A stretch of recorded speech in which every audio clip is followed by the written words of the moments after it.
Welcome to The Red-Haired Archaeologist. I am your host, author, and sunscreen advocate, Amanda Hope Haley. Thank you for spending some time with me, studying artifacts our first-century Near Eastern ancestors left behind, and considering if those items just might change how we read or read into Scripture. Today we are going to talk about Nazareth. And if you're familiar with the name of that city, it is probably because you associate it with Jesus. The Bible talks about how Jesus is from Nazareth. It is the place where he grew up. And at the time period when he was growing up, right around the year 0, Nazareth was a averagely populated Jewish city, but it is not a city that holds particular interest for the Jewish community. In fact, the name Nazareth never appears in the Old Testament, any of the Hebrew Bible scriptures. It first comes into our Bible in the Gospels in specific relation to Jesus. For that reason, Nazareth isn't a site that has had as much attention from the Israel Antiquities authorities as a lot of the other sites have, that have importance not only to the New Testament, but especially to the Old Testament. In fact, the entire first season of this podcast, I'm exploring sites that are of specific interest to the Hebrew Bible, to the Old Testament scriptures. Just because the city of Nazareth doesn't appear in the Old Testament doesn't mean that it wasn't around long before Jesus was born. In fact, it was. There has been some scant evidence of Stone Age activity in the area. And near what is now considered downtown area of Nazareth, 2 to 4 miles outside of that space, there have been found settlements that were Middle Bronze Age. So that's like 2200 to 1500 BC. And there was a lot of active city life going on. There's obviously pottery, ceramics, bowls, pitchers, lamps, those sorts of everyday living things that were in everyone's homes. But also there were silos for storing large amounts of grain. And there were mills for milling oils or anything that needed to be ground down, I guess, that was coming out of those silos. So the villages that were in the area during the Middle Bronze Age, during the Iron Age, they eventually grew and gave way to more of a city center that we find evidence for in Nazareth today. And recently, just in the last year or so, new reports have come out of some excavations that have been done there that have told us a lot more about Nazareth as a city during the time of the Roman Empire, during the time when Jesus would have been growing up there, that we knew before. Up until 2019, 2020, most people would have told you that Nazareth was just a very small village. Some estimates on the number of people who lived there were between 300 and 400. That's changing with some of the new work that is being done there. It is still true that Nazareth was not a major city in the area. It was only a few miles away from Sepphoris, which was much larger, much more cosmopolitan, and as it turns out, had a much stronger Greek influence on everything that was happening in life there. A lot of what has been dug up from Sepphoris shows, especially their mosaics, that sort of thing, even the pottery that they have. There's evidence that they were even importing things from other areas in the Roman Empire, and their styles were certainly influenced by Greek and Roman styles at the time. What's coming out of Nazareth is the exact opposite. The pottery, everything that's being found there seems to have been created locally. And instead of having some of the finer types and forms of pottery that demonstrate Greek influence, the pottery there is, a lot of it's actually made from limestone, which would have been considered religiously pure for Jews who were living there at the time. And so what's emerging is a picture of a city that was obviously Jewish, but was staunchly Jewish. They were really doing the best that they could to keep Roman influences out of the community as much as possible. These were people who were obviously concerned with ritual purity and following Judaism as closely as they possibly could. There's even evidence that the people who were living in Nazareth were politically active against Rome. We've talked a lot in the last several episodes about the Jewish revolts and how specific sects of Jews were working really hard, even militarily, to force Rome out of the region. One specific instance of this happening was in 4 BCE, right after Herod the Great died. There was a Roman armory in Sepphoris, which is 4 miles away from Nazareth. It's that Greek city I was just telling you about. And that armory was robbed.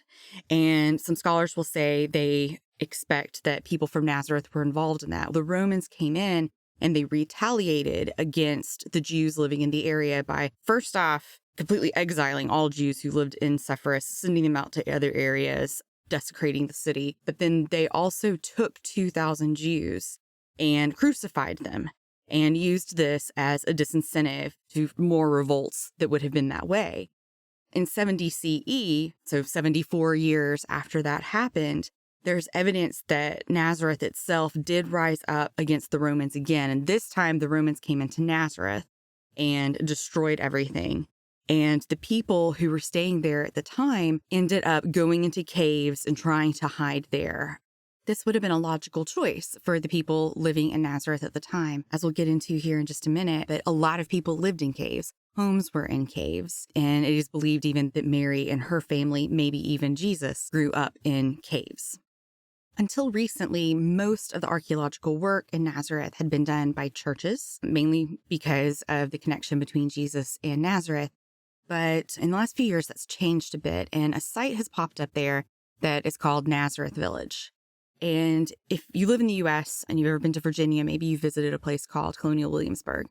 It's a place I enjoy going to. I have family from Virginia, and it's just a fun place to go. And basically the idea is families, school groups, whoever has an interest in history, you go to Colonial Williamsburg and they have done archaeological excavations there, lots and lots of research and lots of restoration and reproduction on buildings that are in the area. And students, a lot of students who go to the College of William and Mary actually even work there. Everyone who works there is in period costume.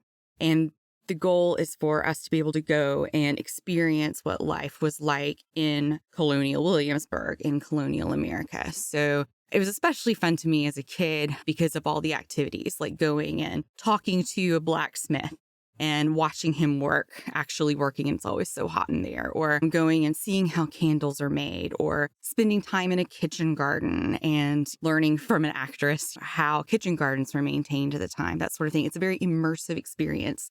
And especially for kids, it's a great way to see what life was like and to learn about it. As an adult, I still love going there. My husband and I support it. My parents have for decades, but I still love going there. And for me now, it's more about the buildings and learning about how government was conducted at the time and learning about the people who were there and all of that. And so at the village of Nazareth, what they are creating there, of course, is thousands of years older. They are building up a first century village. And it is based on the excavations that have come from there. And it's also blending in what they have learned from other cities. So even cities like Sepphoris, if you get the chance to go there and travel, they're pretty good about saying, this wasn't actually found here in Nazareth, but this is a slice of life of what a Jewish city would have looked like in the first century. So it's a fun place to go to. During the excavations, they have a site that houses a 2,000-year-old wine press. And that wine press was actually cut into the bedrock. It's pretty difficult to deteriorate rock over time. So it's in pretty good shape. And what is there is like the bottom part of it, the basin that was carved out. And the grapes would have gone in that basin and people would have trod upon them, smashing them. And then a channel coming out from it, that is where the juice and all the broken down bits basically of the grapes would run out of the press and lead into basically a pit where the juice itself could be collected. So that's there. That's really cool to see. But there's also, they have found the remains of a vineyard. That makes sense. There's vineyard watchtowers because first century, there's threats from Rome and there's even warring factions in the area at the time. So watchtowers are there, terraces, evidence of irrigation systems. Basically what they're finding is that this was a larger city center than has been thought for a very long time. And they've even found pottery in this particular area that goes as far back as the early Bronze Age. So Nazareth Village could be a really fun place to visit, a way to really get out of 21st century Nazareth and try to feel immersed in what the first century was like. It's a beautiful place. And in fact, it's even been used by a lot of filmmakers for documentaries and various type things. It's worth your time if you have it. Don't feel like you have to be limited to basically just the churches that are in downtown Nazareth. And admittedly, the churches is where my family and I, that's where we spent most of our time on our trip there. So after 70, when the Romans came in and flattened Nazareth, life still went on in the area and the Roman Empire was still in control. And so then, of course, in the 300s, the Roman Empire becomes Christian. And that's when you start to see Nazareth come to prominence again.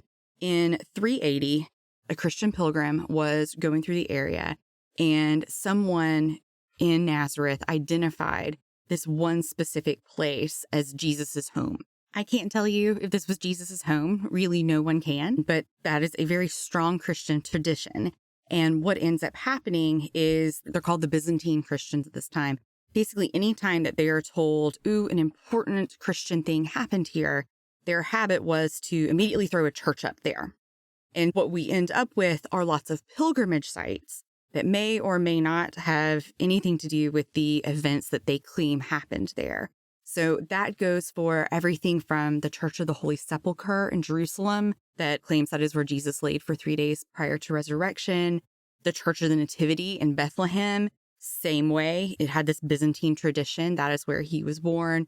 Or as we were talking about in the last episode, the wedding church in Cana also comes from a Byzantine tradition, although archaeologists have pretty much disproved at this point that was where the wedding actually happened in Cana.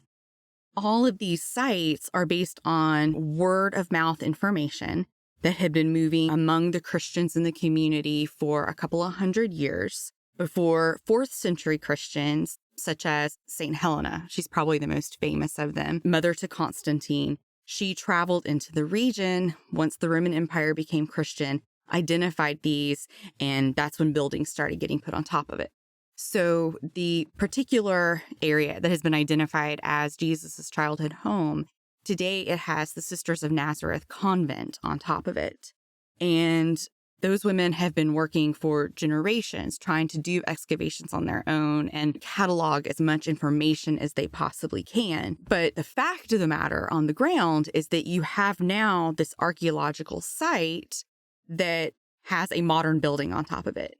And so anytime excavations need to be done underneath the foundation of a structure that needs to be kept, then a lot of engineering needs to go into it. And so archaeology, which already is a very expensive hobby, as I like to quote a friend of mine saying, it becomes even more expensive because the foundations of these buildings have to be built up so that the old foundations can be removed, and sometimes giant grids can be set up underneath them so that what is there can be studied.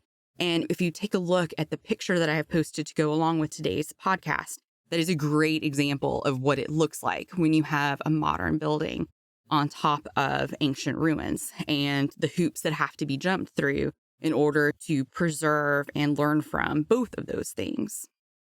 We're going to talk about this a lot more in episode 10 when we talk about Jerusalem, because obviously Jerusalem just has layer upon layer of civilizations, of different religions. They've all built on top of one another. And so that is a constant struggle in the area of determining what needs to be kept. How does it need to be kept? So yeah, we'll talk about that a little bit more in the future. But getting back to our churches in Nazareth, you have the convent that is over what may have been the home of Jesus. And then the other, probably the most impressive church, the biggest that you will see, is the Catholic Church of the Annunciation. Sometimes it's called Basilica of the Annunciation, Church, Basilica, same thing. And it was built over the cave where Mary was said to have grown up and where tradition says that Gabriel gave her the prophecy about Jesus being born. This is a great example of us just not really being sure of who lived in this cave at the time. Because just down the street, the Greek Orthodox tradition, they have a church, they honor another site that is actually at a spring. You can visit two places of the Annunciation when you go to Nazareth. But the Byzantines came in and they identified this site and they built just a modest church there, and it just fell into disrepair. And by the time the Crusaders got there, about almost 1,000 years later, The Crusaders attempted to fix it and really to build an even larger church. And so they got going on what was going to be a much larger space, but they were never able to finish it. And what they did complete was destroyed in 1290 by the Mamluks. That kind of back and forth over even this one little area is indicative of what was happening in Nazareth during the Crusades. Tancred, who, if you've ever studied the Crusades at all, you've probably heard of him. He was a Norman leader of the Crusades, and he actually went into Galilee and made Nazareth his capital in 1099. Then the back and forth begins, as we have during the Crusader period. And the Crusaders were all expelled from Palestine in 1290. Then, depending on who was in charge, sometimes Catholic groups would be allowed back into their holy sites to try to take care of them and all of that. But there's a period where all Christians were expelled from Nazareth in the 1500s, and that's when the Ottomans came in and took over everything. But then in the early 1600s, the Christians were allowed back in, including Christian Arabs. And as of today, 1/3 of Nazareth's population actually is Christian Arab. It is not a completely Muslim Arab area, and there are very few Jews living there. In fact, the breakdown is 1/3 Christian, 2/3 Muslim. So after the Ottoman Empire fell at the end of World War I, there was the Balfour Agreement. The British came in. They were mandating the area. And they split between what would become controlled by the Arab states and what would be controlled by the Western states. And at that point, Nazareth saw an influx of Arab refugees coming in from cities that were now going to be part of Israel. After Israel's war in 1948, Nazareth ends up becoming part of Israel anyway, but the result of all of those Arabs coming into the area is that Nazareth becomes the center for Arab Muslims within the state of Israel, and that continues to be the case today. So about 10 years after Nazareth officially becomes part of the state of Israel, the Church of the Annunciation, work on that begins, and it's completed in 1969. This is a building, if you go into Nazareth, you can't really miss it. In fact, I have told the story in previous podcasts in my book about how my family and I were trying to get to this building. And Waze was not, or actually it wasn't Waze, it was Google Maps. Google Maps was not cooperating with us. They were telling us to take some crazy turns and got us potentially into a lot of trouble. The local citizens helped us get out of it without a scratch, literally. The whole time we were trying to get to this church, I could literally look up and point at it. It's so large that you can see it even when you're down on the ground in the streets of Nazareth, which is a very tight metropolitan type city. It is today the largest Christian building in the Middle East. It is built and maintained by Franciscan Catholics. And it is, of course, a beautiful building, and it is surrounded by this giant courtyard. All along the giant courtyard are these mosaics from many countries in the world. And I'm going to say there's over 100 of them, and they're just mosaics of Mary, honoring Mary. And inside this courtyard, there's a statue of her. When you walk up to her, you'll notice that one of her hands is completely blackened.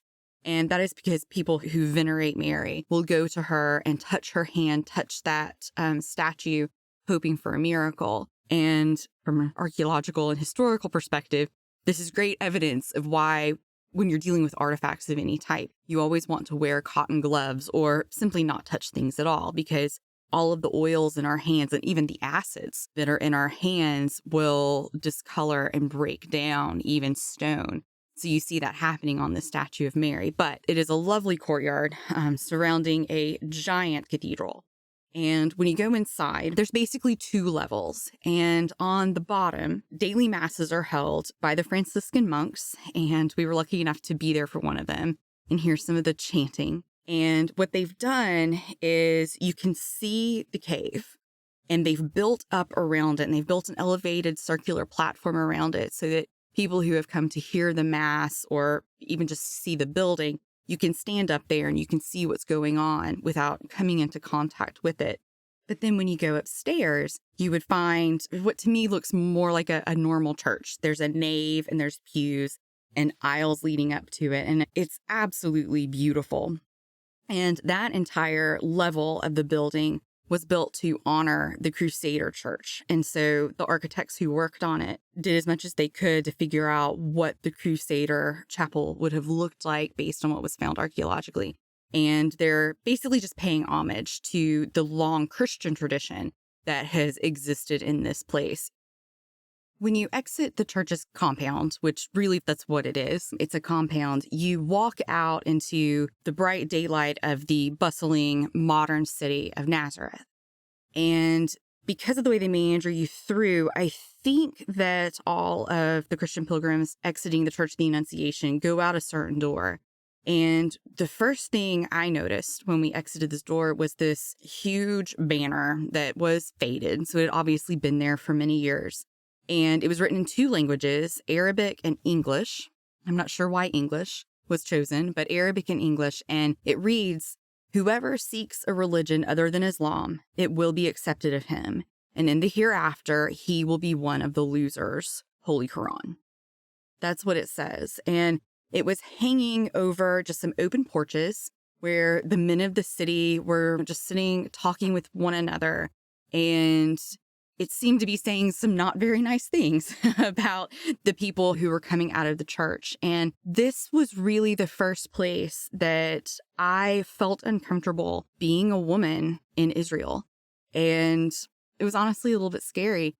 Once I recognized them, I thought back to the little bit I have studied about Muslim tradition, and I pushed David and I got him to walk in front of me because I think maybe I was leading the group when we came out. I know I had my head covered. I always had my head covered when I was over there, but I pushed him to walk in front of us, and Mom and I just kind of tried to keep our heads down, and we attempted to cross the street legally in a very large, very well-marked crosswalk.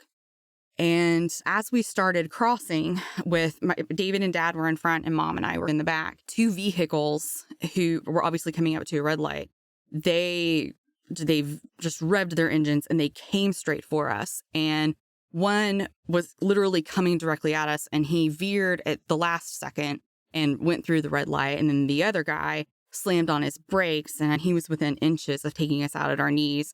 And he and another guy who's in the passenger seat just leaned out the windows and started yelling angry things at us. And we couldn't understand them, but it was just very obvious that we were not wanted there, which was really sad.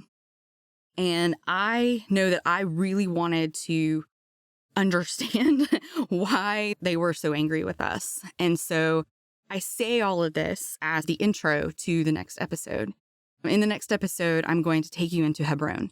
And Hebron is the largest, it's basically the capital city of the West Bank or the occupied territories. And my family and I got to go in there and not only see some awesome archaeological stuff that I will tell you all about, but also learn a lot more about the Palestinian-Israeli conflict. The people in Nazareth are not technically Palestinians. They are Muslim as a group, as a generalized group. They are Muslim Arabs. And they actually can hold citizenship, and a lot of them do hold Israeli citizenship, but it's a different case down in the West Bank. I'm giving you a little tease, and I hope you will come back next Friday and hear all about the Cave of Machpelah, the building work that King Herod did at the time when he was there, and just everything that we learned from both a Muslim perspective and a Jewish perspective. It was by far the highlight of our trip, so I hope you will enjoy and come back next week. If you enjoyed this episode of The Red-Haired Archaeologist, then I hope you will listen again soon. New episodes are released each Friday. To learn more about me, check out my website, redhairedarchaeologist.com. There you will find links to my books, this podcast, and my blog, where you can interact with me and other listeners. Also look for my new book, The Red-Haired Archaeologist Digs Israel. It is available now as a print book, ebook, and audiobook from all your favorite retailers.